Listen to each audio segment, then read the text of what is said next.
Hi everyone, this is Karen, and today I'm going to talk a little bit about how to make strap holders for your bags. This is going to be the side panel of a bag, and I need to measure the middle of the panel in which the straps will be attached. Then I mark the distance from the top to where the straps will go, and then I mark them and I punch the holes with this hand press. Then I change the bit of this hand press for a rivet setter. And what you can do is you have the rivets, and usually the measurements of the post needs to be enough so that your rivets can attach to the straps.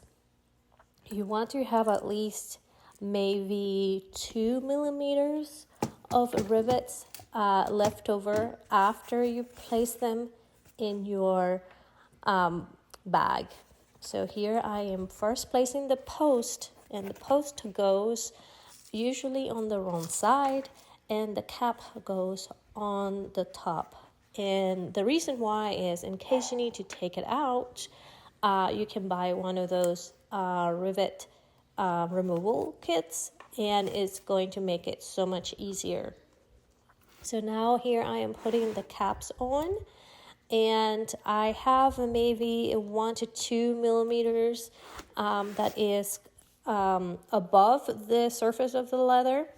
And now I'm attaching the caps, and next thing is just to press them in place. I changed the bit on my hand press, and now I'm going to press it just like this.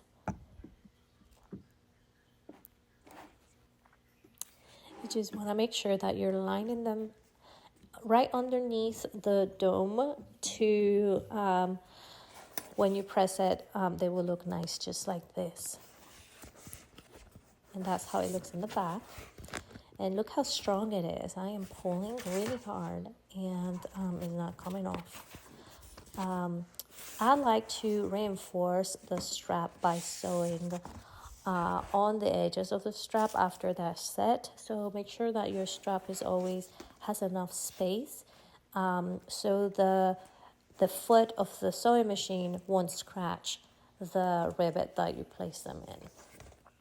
So here I am putting the second one, and again this is going to be a side panel for one of my bags, and I can show you at the end what the bag looks like.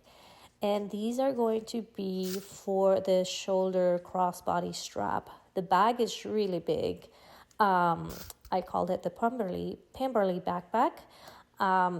And it really converts into a backpack. It's a tote, and also can convert into a crossbody, or you can wear it as a shoulder bag. Very, very versatile. So here I am pressing them again, and this is how it looks. And I do a little bit of a tug test at the end, and voila, that is how strong it is.